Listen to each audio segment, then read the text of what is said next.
Ni nak masuk pilihan raya ke? Umum macam-macam ni.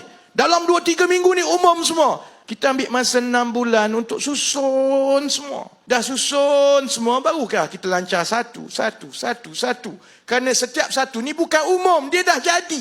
Contoh semalam, bila saya lancarkan satu program untuk anak-anak lepasan sekolah, nama Academy in Industry. Dia bukannya kami nak buat. Memang sedang berlaku, saudara-saudara. Kita tengok contohnya yang anak-anak Melayu. Ada satu masalah di kalangan lepasan sekolah Melayu.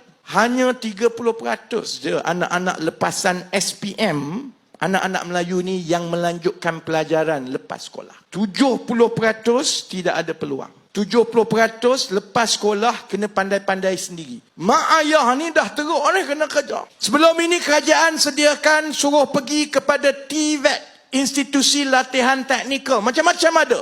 Masalahnya budak-budak kita tak nak pergi. Makin lama makin kurang, dia tak nak pergi. Saya nak marah kat dia orang pun tak guna. Sebab kita tahu anak muda sekarang, dia rasa lebih baik bekerja daripada dia pergi belajar. Sebab dia kata kalau saya pergi belajar pun 3-4 tahun kena ambil pinjaman PTPN ke PTPK.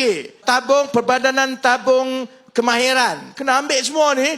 Kalau keluar-keluar tak dapat kerja, siapa nak bayar? Betul juga dia kata. Jadi sebab itu kebelakangan ini kita tengok makin ramai anak-anak Melayu habis SPM, dia habis kat situ je. Dia tak nak pergi mana-mana dah. Dan ini akan jadi kesan yang besar kepada negara, kepada keluarga, kepada masyarakat. Dia buat apa selama ni 33 bulan? Bukan benda ni baru berlaku. Benda ni daripada dulu pun. Memang dah ada. Sebab itu 3-4 bulan dah kita dah usahakan. Kita mengambil jalan begini. Mengambil kira bahawa anak-anak muda sekarang, mereka tak nak melanjutkan pelajaran. Dia nak kerja terus. Dan pada masa yang sama, kilang-kilang dan juga syarikat-syarikat kita sebenarnya memerlukan pekerja tempatan. Sebab dia tak cukup pekerja. Dia nak ambil pekerja asing. Sekarang makin mahal. Sebab dia kena bayar gaji yang sama dengan pekerja tempatan. Sebab ada gaji minima. Tak boleh dah bayar pekerja asing lebih murah daripada gaji minima. Gaji minima 1,500 bulan. Campur visa, campur semua tu. Gaji yang perlu dibayar kepada pekerja asing ialah lebih kurang RM2,000 sebulan pun. Jadi lebih baik gaji anak-anak tempatan kita daripada duk ambil pekerja asing. Masalahnya ialah tak cukup anak-anak tempatan nak kerja.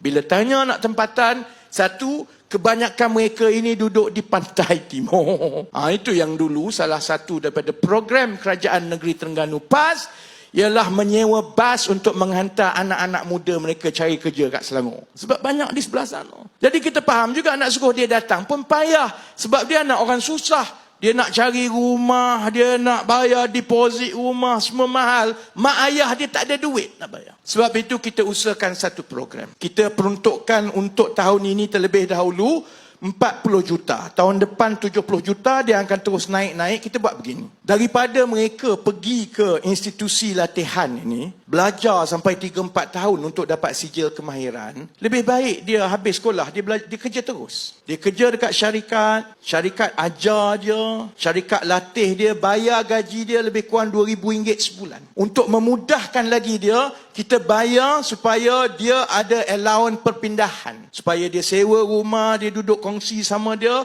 Kerajaan dan swasta susun. Kita cari, kamu 5 orang daripada kampung ini datang duduk kat rumah macam ni. Setiap seorang allowance perpindahan RM1,500. Kamu boleh bayar semua, kamu kerja, aku latih kamu. Dulu tak boleh macam tu, saudara-saudari. Sebab sebelum Academy in Industry yang kita lancarkan ini, syarikat-syarikat swasta tidak dibenarkan untuk mensijilkan anak-anak ini. Jadi dia kerja hebat macam mana pun 3-4 tahun, dia tetap tidak ada kelulusan. Dia hanya SPM. Sebab itu dia kata tak nak lah buat apa.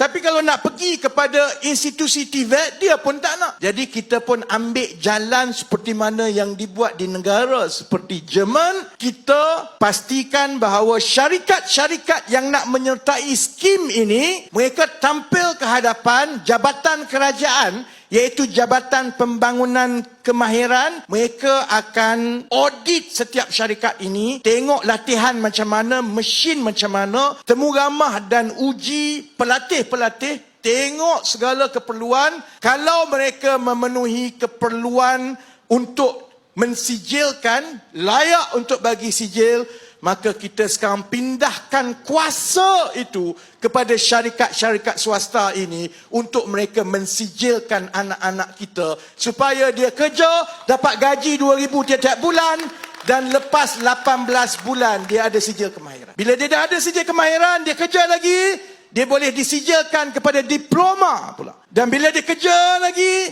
lepas itu baru kita boleh angkat dia, sijilkan dia pula menjadi ijazah. Bantu kami dengan klik like, komen dan share.